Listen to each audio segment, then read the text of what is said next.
Hello viewers, and welcome back to Video Games Forever.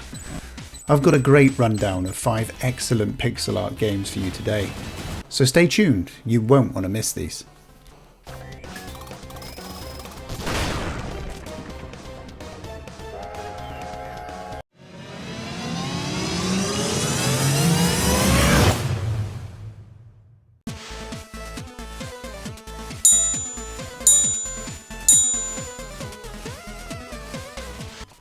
Ninjas are a bit like Justin Bieber fans.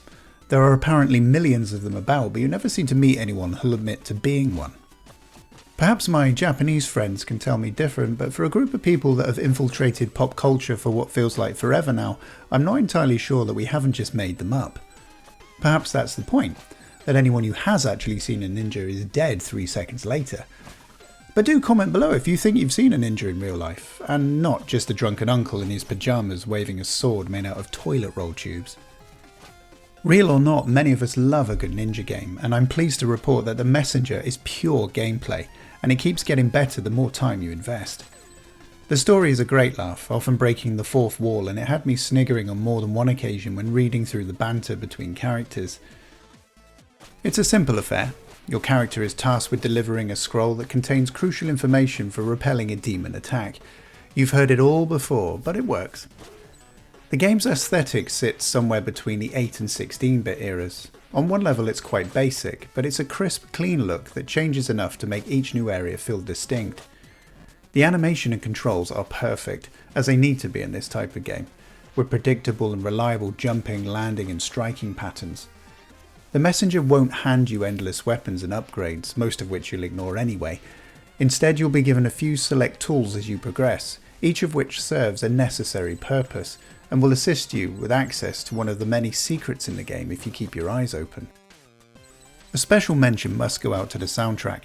As many of us know, 8-bit scores can be extremely shrill and annoying after a while, but you can't help tapping your foot here. There are some great tunes across all of the levels. I found that The Messenger pitches its difficulty at just the right level for gamers who are familiar with this type of action platformer.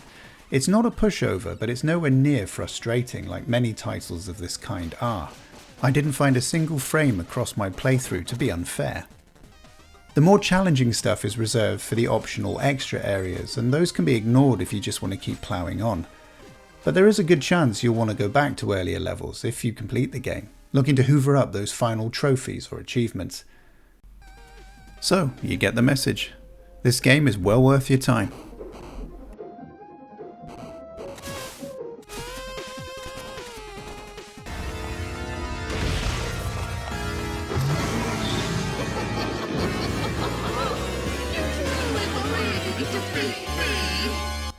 Ah, the Druids. Even if you've never set foot in the UK, it's likely that you've still heard of Stonehenge, the ancient monument built from 20-ton blocks where archaeologists all agree that something happened. These days that something is grinding traffic to a halt on the nearby main road as everyone slows to try and catch a glimpse of someone sacrificing a goat or an unwanted fringe relative. Sadly, that kind of entertainment has long since been outlawed. Instead, you're more likely to find some naked, bearded Burke windmilling his willy about the stones on various days of the Druid or pagan calendar, so I honestly don't know which era had it worse. Even so, Stonehenge remains hands down my favourite henge, and Battle Axe evokes that kind of mystical pre-Christian weirdness pretty well. Your job as 1 or 2 of 3 playable characters is to take down the evil sorceress Ethelred, who blah blah blah and kidnap some people. This is very much a game for arcade purists, with the difficulty set accordingly. You've got 3 lives and no continues to get across 4 levels, rescuing all the hostages until the final confrontation with old Ethel. Beat up the miserable cow and you've won. Alongside its very own playable druid, Yolo, we also have Faye, a knife-wielding dark elf, and a Viking-esque Norse marauder, Runi, who carries a cannon on his shoulder and steams into enemies as a fireball. It's worth experimenting with each character to find the one that works best for you, and the individual movesets can complement each other well in 2-player, using Yolo's distance attacks while simultaneously getting up close and personal with Faye, for example. Between levels you can purchase upgrades with the coins you've beaten out of the enemies, like extra attack power and health. The upgrades are very minor though, it'll still be up to your reflexes in combat to get through the game. Overall, Battle Axe is a great challenge for die-hard arcade fans. It won't hold your attention for as long as the other games on this list, and at £25 or 30 US sheets, it's far too expensive by default. But if you can find it cheap enough, pixel art fans and possibly speedrunners will have some fun with this. What do you reckon the most dangerous job in the world is? Commercial diver? Bomb disposal? Teaching heavily armed students in a modern day school? Nope, it has to be being a princess. They have been getting kidnapped and abused across literature, films and games for hundreds of years. Kate Middleton must be shitting herself. No wonder the royals of such heavy security and Meghan Markle wanted out. And what do you know? There's another princess in a fix, running into your arms for assistance here in Aggelos. Or Aggelos.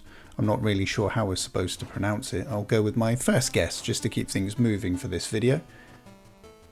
Aggelos is a complete package and a great example of how to do retro 8-bit games well, in a way that bridges nostalgia and modern gameplay. This game is extremely addictive, and from the off there's plenty to get your teeth into. Branching pathways offer tantalising glimpses at where you'll be going with the right equipment, along with glinting treasures you'll eventually pluck from the trees and ledges. In the meantime, there's still plenty to keep you occupied, fighting a wide variety of beasts and levelling up in a way that feels much more organic than the grind you'll often suffer in many modern Metroidvanias. Towns, castles, forests, caves, underwater sections, nothing has been missed from the adventure game's checklist.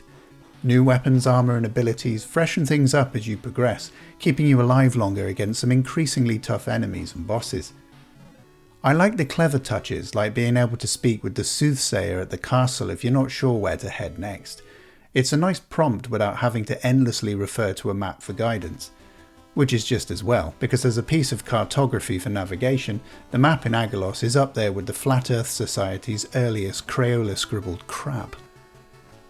Occasionally it's not clear if you can jump on a platform or even if you're underwater. Your character can hold his breath for as long as required without even so much as a sonic bubble for a burst of oxygen, but these are tiny issues barely worth mentioning. There is the odd, entirely expected difficulty spike, especially if you haven't been hunting out the right gear. But if there's one real criticism, it's simply that same old one we level at many indie titles. We just want more of it. I don't think this game was even £3 when I bought it. It always turns up in the indie sales, and I can't think of a single genuine obstruction to your purchase forthwith.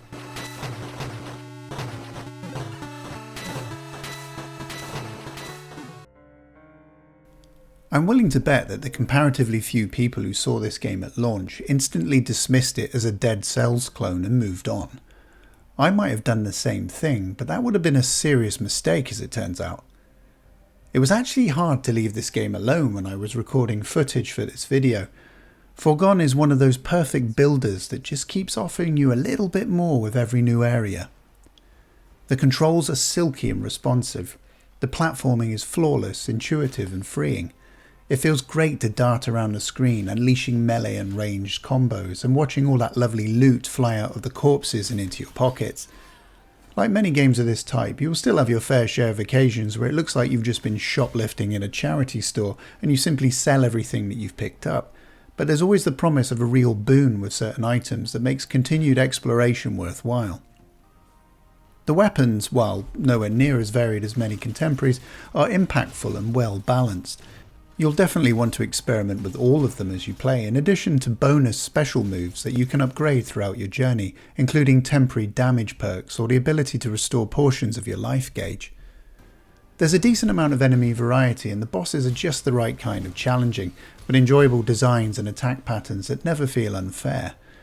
The story doesn't drone on, and it's often told via some excellent voice acting for the player character. Yes, you will die and get sent home, but you're allowed to keep all of your abilities and equipment. This isn't a roguelite, and you're not expected to complete the game in one run through. There's an abundance of fairness here that seasoned gamers might find makes the game quite easy, but I really like the way the game opens up and keeps pushing you forward. You can almost hear the developers saying, "We worked hard on this, we want you to see it all." The art and level design demand your attention, and there were several times where I just stopped to watch some cascading water, observe the animation in certain enemy types, or enjoy the detail in a ruined cityscape. Foregone is seriously polished, satisfying, lengthy, and a rewarding game, and again it's almost always dirt cheap on the digital storefronts. I recommend you skewer your copy against the wall with a short sword now.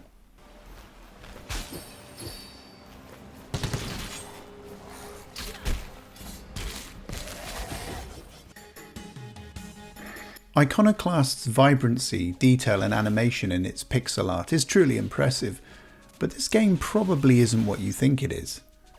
Iconoclasts isn't for the casual gamers amongst us. It tells a surprisingly adult story about religious repression, hypocrisy and uprising, delivered by well-written dialogue text boxes that do admittedly slow the pace of the game down considerably at times. Playing as the precocious villager Robin, you're tasked with searching out and overcoming the agents of the One Concern, the zealots who control and enslave everyone across the regions in the game, whether the people realise it or not. Platforming through each area, you're initially armed with only a short-range stun gun and a wrench, grinding at nuts to open doors.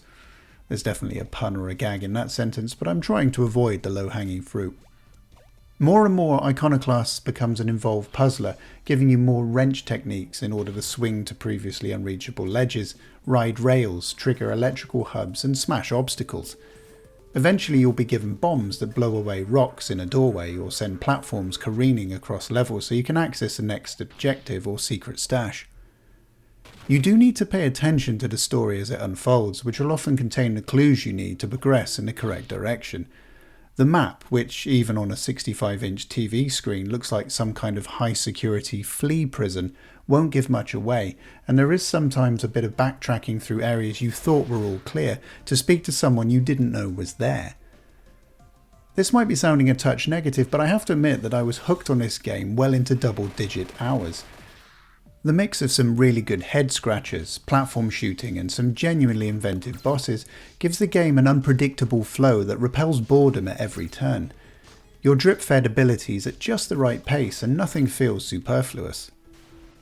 Iconoclasts is not a game to pick up later at night if you're tired or half-cut, but when you're ready for a decent mental workout and if you're prepared to get stuck into the involved story, you'd be a spanner for passing this by.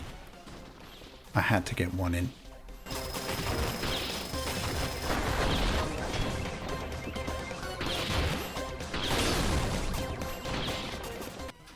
So, what do you think? What are your favourites from recent years? If you're hungry for more pixels, check out my videos for Teenage Mutant Ninja Turtles Shredder's Revenge and the Capcom Beat 'em Up bundle. Or there are some excellent and slightly controversial games in my look at 5 modern run and gun shooters. I'll be back with more gaming goodness very soon, but for now, thanks for watching.